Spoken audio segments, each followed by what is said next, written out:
In April 2026, the global landscape is defined by volatility. An intensifying conflict in West Asia and military action in Lebanon have destabilized regional security, forcing nations to navigate sudden disruptions in trade and energy corridors.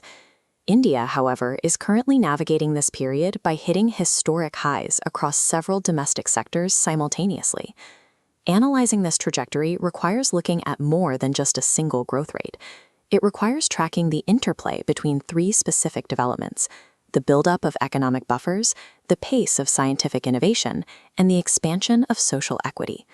This approach suggests that a modern power is measured by its ability to insulate its markets from external shocks while actively increasing the legal and economic participation of its own population.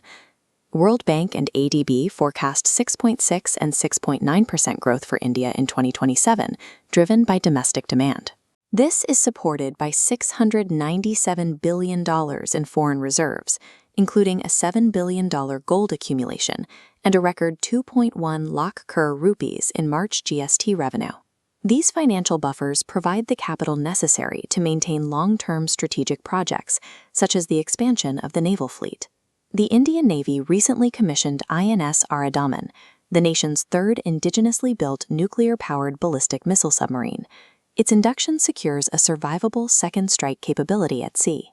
To maintain the energy required for this level of industrial and military activity, the state is pursuing parallel diplomatic tracks, signing a nuclear energy agreement with France's EDF and coordinating with Japan to monitor the safety of shipping lanes in the Strait of Hormuz.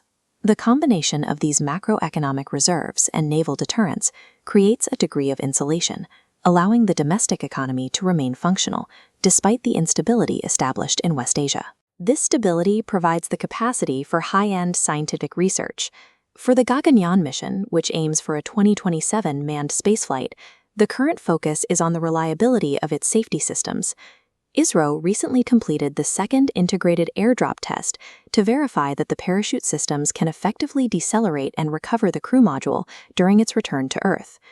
To understand the human limits of such a mission, ISRO also concluded Mission Mitra.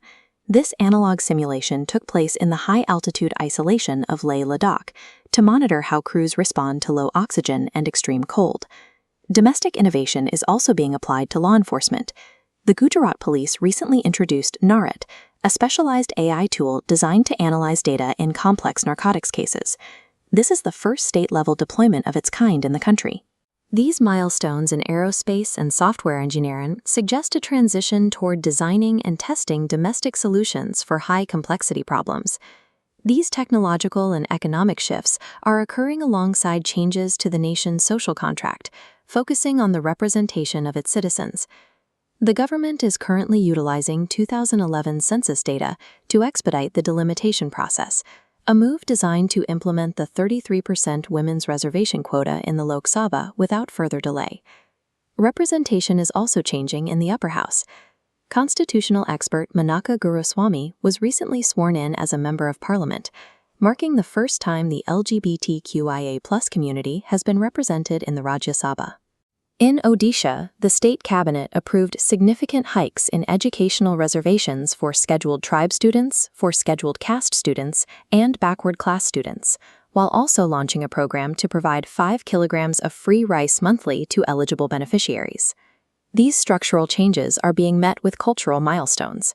At the Narendra Modi Stadium, India won the 2026 T20 World Cup, defeating New Zealand by 96 runs behind a player of the match performance from Jasprit Bumrah. Additionally, the Indian women's boxing team finished at the top of the medal charts at the Asian Championships, securing 5 gold medals in Ulaanbaatar. These shifts in policy and sports suggest that the state is prioritizing a legally protected and culturally active population as a core component of its growth. The commissioning of a nuclear submarine, the introduction of AI and policing, and the expansion of educational quotas are developments occurring across different branches of the state at the same time. The events of April 2026 show a state capable of managing multiple priorities at once, insulating its economy from regional conflict, testing space technology, and updating its constitutional frameworks for social inclusion. These parallel projects suggest a new baseline for the country's domestic and international momentum.